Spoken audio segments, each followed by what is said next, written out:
Welcome to the Cult of Whiskey. I am Al, this is Daniel, and today we are reviewing Glenfiddic 12. All hail cow. All hail cow.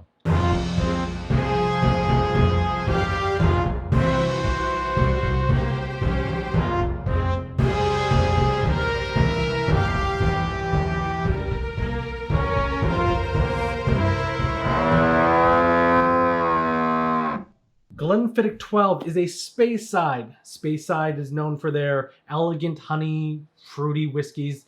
Very smooth, right? Easy to drink. Easy to drink. This is their 12-year-old single malt, and It's a classic. it's a classic. Everybody should have it. Yeah, absolutely. It's a standard, if you've been to a liquor store, you've seen Glenfiddic. If you've seen it, you should have bought it. Yeah. So today, before we even get down to pouring, we're going to talk about some of the rich history of Glenfiddic, and we are going to do our best not to say Glenfarclas, Glenlivet, Glenmorangie. We're gonna try and not mix up these names And probably fail. But that is our goal for today. If I can get through this without saying Glenfarclas, I'll be happy. Well, we've already failed then. That's okay. We can start now. Let's restart that. Okay, from now on. I mean, cow, damn it. So we're talking about Glenfiddic. Glenfiddic. All right. Glenfiddic means Valley of the Deer, which is why you have that glorious stag logo on the bottle. That we can see now. Yeah, that we can see now. And for those of you unaware, we tried doing this and we didn't have the lighting done right in the original shooting. So mostly it was Daniel's fault. It's always my fault. I'm going to go ahead and say it was 99.9 plus 1% Daniel's fault. I agree. Yeah. Okay. Let's see. The distillery was founded by William Grant in the Glen of the River Fiddic, which is Glenfiddic, right? So then they founded in the Glen by Glen just means in the valley, and Fiddic was the river. So that's where the name came from.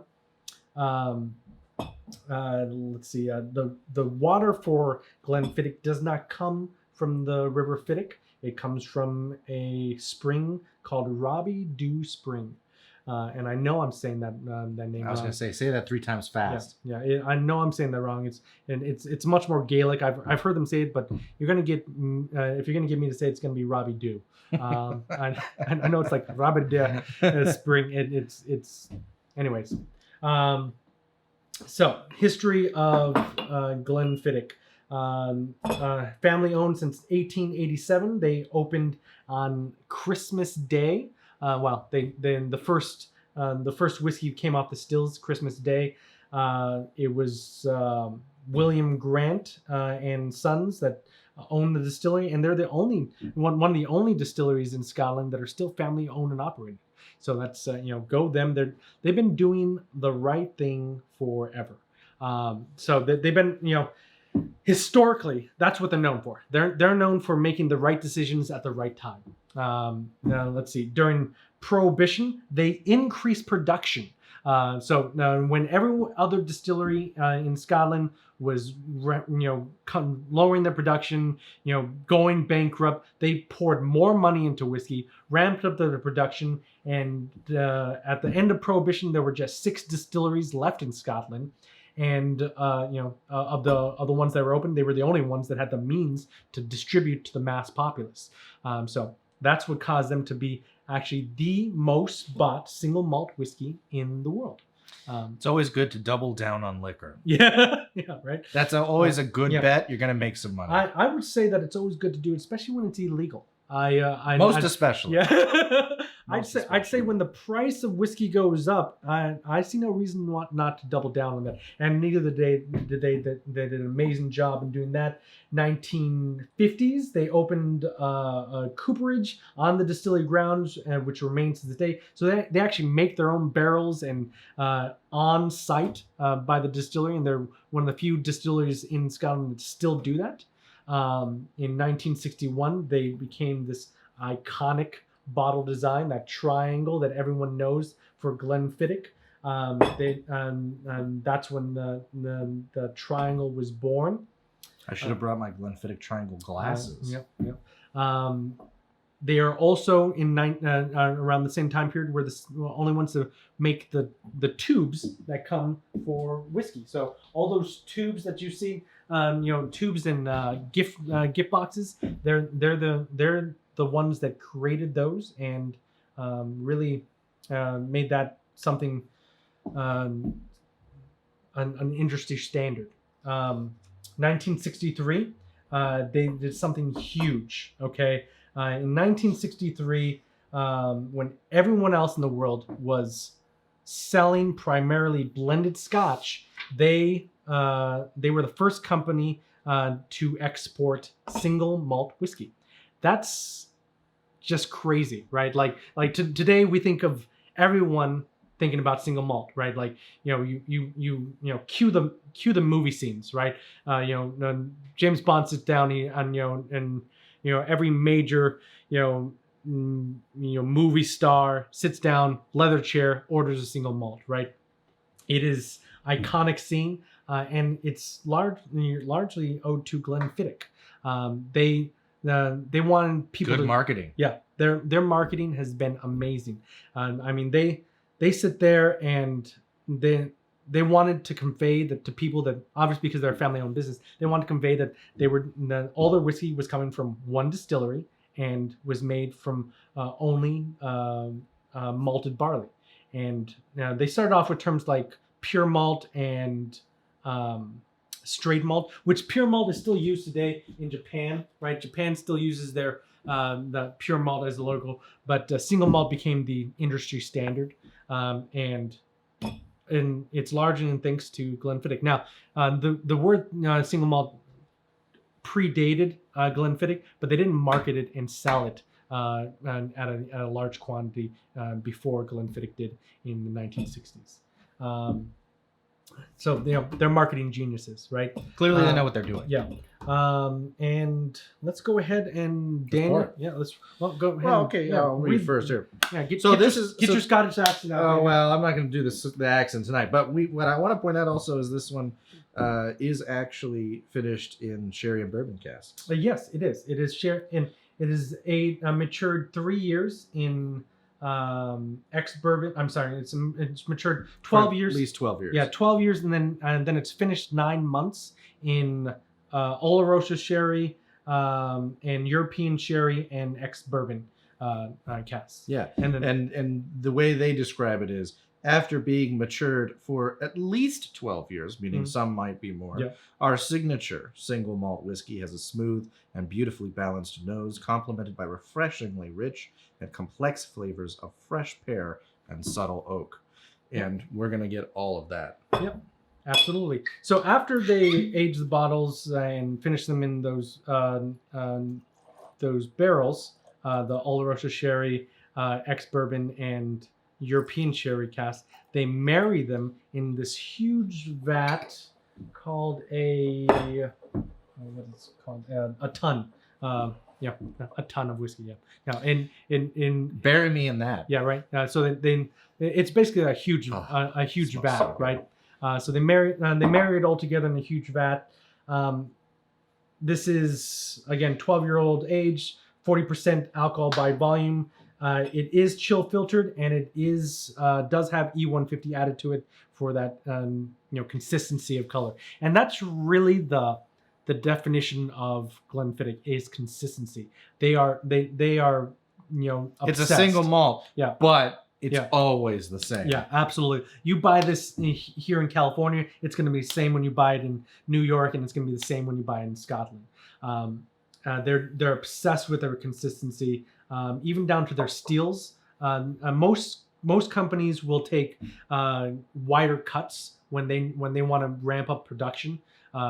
Just to push out more alcohol. The fastest way to do that is just to make wider cuts in the distilling process. Instead of doing that, Glenfiddic just makes more stills. That's what they do. They ramp up production. Yeah, they ramp. That's what it worked for them once. Yep. It's gonna work for them again. Yeah, and I think they're 32 stills right now, and they've got 2 different types of stills, and they make them identical in the process. They don't make them bigger. They don't try and mess with a good thing. They have 2 stills, and they make more of them every time they need to produce more. Let's take a look at that nose. So I'm just gonna whirl it around this glass to kind of coat the entire glass with it. If you're wondering why I'm doing that. Nobody's wondering why you're doing that. It smells so good. Oh, it's so good. I can already smell the bourbon and the sherry. Yeah. I mean, yeah, right off the bottle. Right. Yeah, you're the pears. You can smell it all day. Yep. You can smell the apples. It's green apple, honey. I get the char from the bourbon really strong, which is great for me because I love bourbon. Yeah, you get floral notes, shortbread, lemon peel, bit of vanilla. Yeah. Anything else? No. It's like apple juice, right? Yeah. I think it's like better apple juice. Yeah, I think the apple juice for adults. The whiskey tribe guys. That's how they describe it. Not that we're referencing another company. I'll put a link in the description below of their. Or we'll cut that out one way or another. Let's take a taste. Yeah.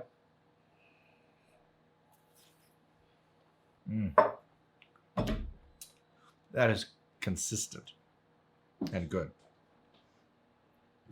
It's Glenfiddic 12. It tastes like Glenfiddic 12. It tastes like every time I've ever had Glenfiddic 12. And it will taste like Glenfiddic 12 for the rest of your life. It's a little old school in the way that Glenfiddic is doing it, right? 40% E150 chill filtered. A lot of single malts aren't doing that anymore. But they're building more stills. Yeah, so there's the demand for it. The thing is, it's not flat, right? You're not losing stuff on the palate. It's light. But it's not as light as other, equally nice liquors can be. But it's got a lot more going on. At $35, and you can get this $30 to $45 depending. But I got this at $35. At $35, it is not. It's not thin for $35, right? You're not. This isn't a blended Scotch. It's full flavored. Yeah, you got lots of notes in it. It's very complex. It's not simple. You wouldn't want to mix it with something. It's not a mixing drink. Yeah, and you're getting the same things on the palate as you do the nose. I'm still getting the apple. I'm still getting the caramel. That floral note. I'm still getting the pears. How's the finish for you? Same. It's easy to drink and it's complex enough that you're not bored. Yeah, it's not it's not thin. And a little oily. Yeah, definitely a little oil to it. Mm-hmm. Yeah, Should we try it with some water? Yeah, let's give it a try.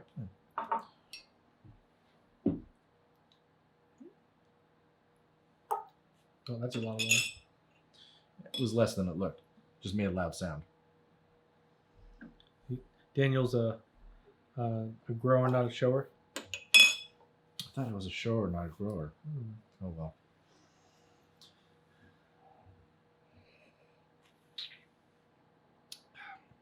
Oh, that's nice. Just cut the alcohol a little bit, made it a little easier to drink.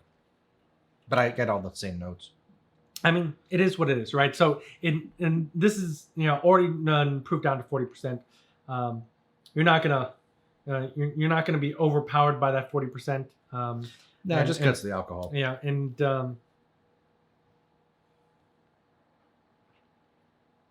you're not missing anything. You're not missing anything. I'm trying on ice. I'm gonna give it a little try on ice.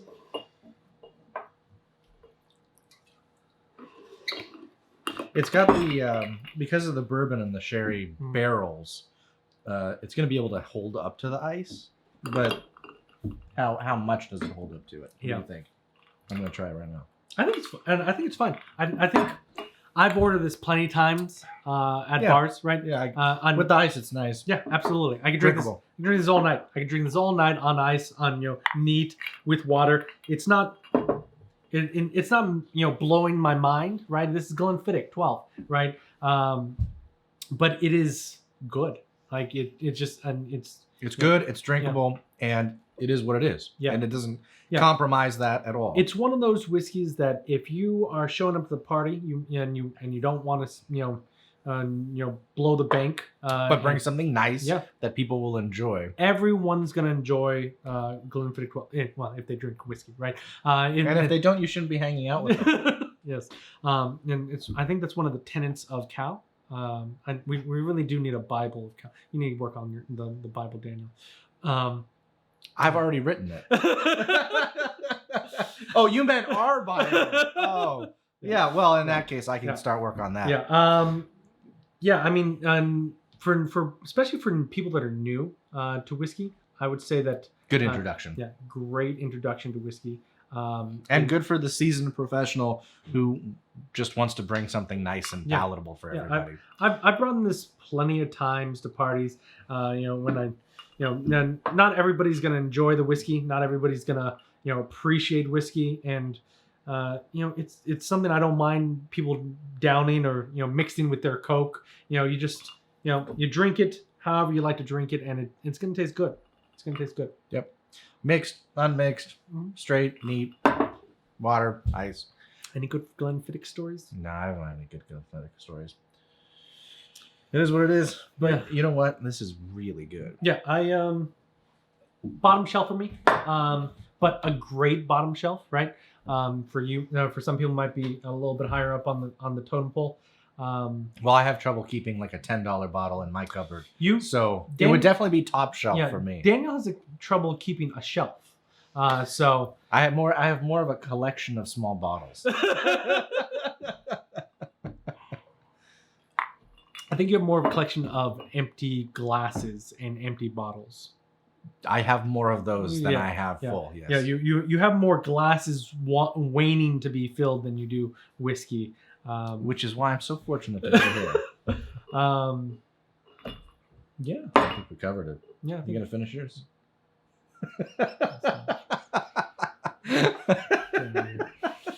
All right. Toast for a company with a great history. Well, I'm gonna have to get a little more, unless you're gonna share. May the best of our pasts be the worst of our futures. Cheers. Cheers. That's good. And that was better. Yeah.